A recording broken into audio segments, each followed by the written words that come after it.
धनखड़ साहब आखिरकार कहाँ हैं?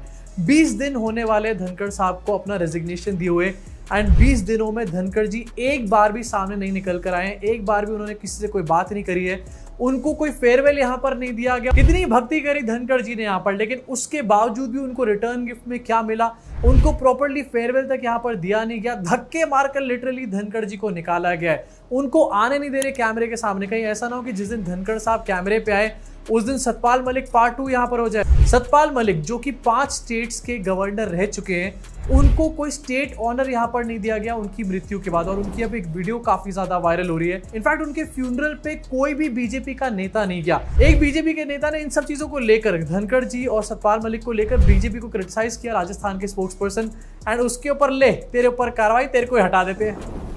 मोदी जी मुझे जो पे आरोप पे ना फंसाएं, जिस मामले में वो मुझे फंसाना चाहते हैं उसमें मैं खुद शिकायत करता रहा हूं। मैंने खुद शिकायत की है उनसे, और वो उसमें मैं शिकायत करता रहा हूं।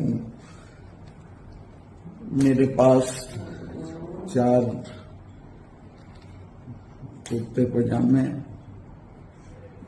और 4-6 जोड़ी कपड़े हैं, और 4-6 जोड़ी कपड़े और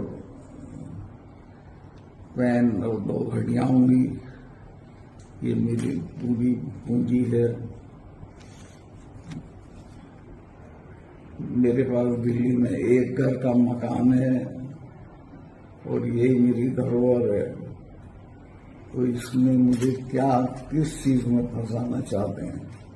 जिस बात में वो फंसा रहे हैं उसकी तो शिकायत मैंने उनसे की थी मोदी जी से कि फला जगह ये मामला हुआ है। शिकायतकर्ता को खुद उसी की शिकायत पे फंसाया नहीं जा सकता है, उसकी शिकायत पे उसी में मुकदमा नहीं चला सकते हैं। तो ये बहुत ही अनैतिक है और इसको जरा सारे लोग ध्यान से देखें और इस पर गौर करें। Thank you. अब इस वीडियो से साफ पता चलता है कि सतपाल मलिक काफी ज्यादा बीमार थे जब उनकी मृत्यु हुई, एंड यहाँ पर वो बता रहे हैं कि उनको बेकार में फंसाने की कोशिश करी जा रही है। लेकिन इन सब चीजों के बावजूद अपनी इनकी सरकार में इन्होंने खुद ही अलग अलग जगह उनको गवर्नर बनाने का काम किया। इस सब के बावजूद एक बार भी इनकी पार्टी से कोई गया नहीं सतपाल मलिक के फ्यूनरल पे या फिर सतपाल मलिक की मृत्यु के बाद। यहाँ पर हमारे देश के प्रधानमंत्री, होम मिनिस्टर को जाना चाहिए था, इनको स्टेट ऑनर मिलना चाहिए था, लेकिन नहीं, इनके दिलों में ऐसी नफरत है कि सामने वाला मर भी जाएगा ना, उसके बाद भी इनके दिलों से नफरत निकल कर सामने आती रहती है। एंड उसके बाद यहाँ पर रक्षाबंधन जैसे फेस्टिवल्स पर यह दिखाया जाता है कि मोदी जी के अंदर कितनी सिंपैथी, कितनी एम्पैथी है, मोदी जी कितने सेंसिटिव टाइप के बंदे हैं। इतने ज्यादा सेंसिटिव है कि सतपाल मलिक के फ्यूनरल पे एक बार गए तक नहीं, किसी ने क्रिटिसाइज किया अपनी पार्टी के बंदे ने तो उसको भी पार्टी से बाहर निकाल दिया। एंड मैं आपको दिखाना चाहता हूं कि उनके फ्यूनरल पे जो लोग यहाँ पर गए थे उन्होंने यहाँ पर बताया कि बीजेपी का एक भी कार्यकर्ता वहां पर नजर नहीं आया। बीजेपी में सतपाल मलिक ने 20 साल से ज्यादा का समय गुजारा है, फिर भी उस पार्टी का एक भी बंदा फ्यूनरल में नहीं आया। एक और आपको दिखाना चाहता हूं, यहाँ पर बताया गया कि बीजेपी को सतपाल मलिक की वजह से किसानों का समर्थन मिला था। गाँव में जहां पर बीजेपी को एक भी वोट नहीं मिलती थी, वहां बीजेपी को वोट दिलवाए सतपाल मलिक ने। इनफैक्ट और कई वहां पर नेता भी आए जिन्होंने ये बताया कि बीजेपी को एक वोट तक नहीं मिलता था उस गांव में जहां पर सतपाल मलिक ने उनको वोट दिलाने का काम किया। उसके बावजूद भी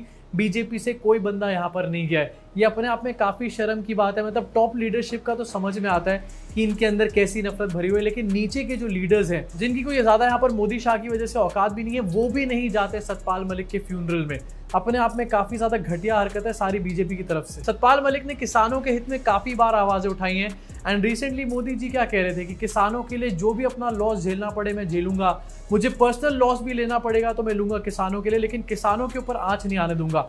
किसानों की इतनी बड़ी बड़ी बात करते हैं सर, सतपाल मलिक के फ्यूनरल में भी चले जाते हैं यहाँ पे। वैसे जाते जाते आपको एक और न्यूज दिखाना चाहता हूँ जो मीडिया वाले कभी नहीं दिखाएंगे। मुबारक हो, हमारे देश से इस साल 2 लाख से भी ज्यादा लोगों ने सिटीजनशिप छोड़ने का काम किया है। साल 2024 में 2,06,378 लोगों ने इंडियन सिटीजनशिप छोड़ी है। वाह, तालियां हो जाए हमारे देश की सरकार के लिए। विश्व गुरु बन चुके हैं, न्यू इंडिया इन्होंने बना दिया है। ऐसा न्यू इंडिया बनाया है कि लोग ही देश छोड़कर बाहर जा रहे हैं। भाई साहब, वैसे ठीक भी है ये लोग देश छोड़कर बाहर जा रहे हैं, क्योंकि जब मोदी जी बाहर जाते हैं तो वहां पर मोदी जी का स्वागत करने के लिए भी तो कुछ लोग होने चाहिए ना।